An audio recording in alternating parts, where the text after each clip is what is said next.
یہ سوال پہلے بھی بارہا مرتبہ مجھ سے کیا گیا ہے، لیکن اس واقعے کی پوری تفصیل اور رودات بیان کرنا فی الوقت ممکن نہیں ہے، کیونکہ وقت بھی اس کی اجازت نہیں دے رہا، اور ویسے بھی نجی مجلس میں انسان ذرا بے تکلف ہو کر بڑی باتیں کر لیتا ہے، اور اس مجلس میں بھی بعض باتیں ایسی ہوئیں جن کو سن کر ہم حیران ہو گئے، اور ہم ایک دوسرے کے چہرے کی طرف حیرانگی سے دیکھتے رہے، لیکن ہم ان کو بیان نہیں کریں گے۔ اگر کسی موقع پر ضرورت پیش آئی تو پھر انشاءاللہ ہم اس کو پوری رودات کو بھی بیان کر دیں گے۔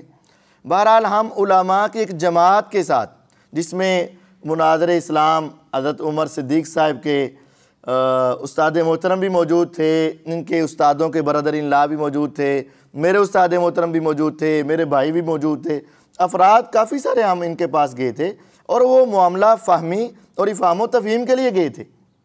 ہاں، وہ مناظر ہیں، جو چاہیں سو کریں، وہ ہماری اس آمد کو، اس جانے کو اگر وہ معافی کا رنگ دے دیں تو یہ ان کی اعلیٰ ظرفی ہے، لیکن ہم تو افہام و تفہیم کے لیے گئے تھے، اور ہمارا مسئلہ، مین مسئلہ یہ تھا کہ یہ آج کل اہل حدیث کے سٹیج پر حسینی اور یزیدی کی تقسیم کی جا رہی ہے، یہ غلط ہے۔ یہ اہل سنت، اہل حدیث کو دو حصوں میں تقسیم کیا جا رہا ہے، یہ غلط ہے۔ ہم نے پوچھا آپ حسینی سے مراد کیا لیتے ہیں؟ انہوں نے کہا حسینی سے مراد جو حضرت حسین رضی اللہ عنہ کے فضائل بیان کریں۔ میں نے کہا یہ تو سارے مسلمان ہی کرتے ہیں اور سارے اہل حدیث علماء کرتے ہیں، اور یزیدی سے مراد آپ کی کیا ہے؟ تو انہوں نے کہا کہ جو حضرت حسین رضی اللہ عنہ کو برا بلا کہتے ہیں۔ ہم نے کہا ایسا تو کوئی نہیں۔ بہرحال انہوں نے پھر ایک دو علماء کے نام بتائے، تو ہم نے کہا کہ یہ تو آدھا فیصد بھی نہیں ہے، 100 میں سے آدھا فیصد بھی نہیں ہے، تو آپ اس وجہ سے علماء کو اور عوام کو دو حصوں میں تقسیم کر رہے ہیں۔ ہم نے کہا آپ اپنی یہ بات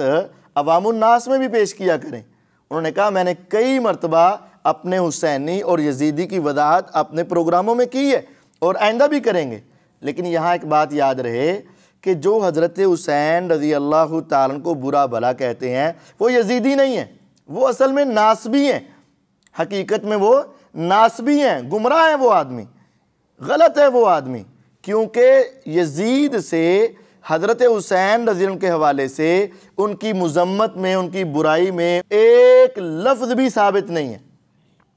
کہ یزید نے کسی ایک جگہ پر بھی حضرت حسین رضی اللہ عنہ کی توہین کی ہو، ثابت نہیں ہے۔ بہرحال رہا واقعہ حرہ کا مسئلہ، تو واقعہ حرہ میں ہم آج بھی اسی جگہ پہ کھڑے ہیں، اور ہمارا وہی موقف ہے کہ 1000 عورتوں کے ساتھ مدینہ طیبہ میں بالجبر زنا کرنا کسی پکی سند سے، صحیح سند سے ثابت نہیں ہے۔ یہ کہنا، اور یہ کیسی عجیب بات ہے، آج سانحہ موٹروے ہو، ایک عورت کے ساتھ زیادتی ہو، پورا پاکستان کھڑا ہو جائے، اور 1000 عورتیں، صحابیات یا تابعات، 1000، یہ منہ سے کہنے کی بات ہے، 1000 عورتوں سے زنا بالجبر ہو، اور صحابہ بھی کھڑے نہ ہو، تابعین بھی کھڑے نہ ہو، اور کسی ایک صحیح سند سے یہ بات ہمیں نہ ملے۔ یہ کہنا کہ شروحات کے اندر لکھا ہے، یاد رہے اصل کتب حدیث ابو داود، ترمذی، نسائی، ابن ماجہ، مسند احمد، تمام احادیث کی کتب، اگر ان کے اندر کوئی بات بے سند ہو یا ضعیف سند کے ساتھ ہو، اس کو بطور دلیل پیش کرنا جائز نہیں، اور یہ بات ہمارے علامہ صاحب جانتے ہیں۔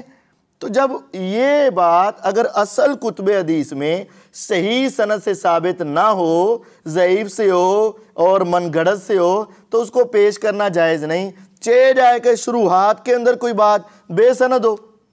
یا ضعیف سند کے ساتھ ہو،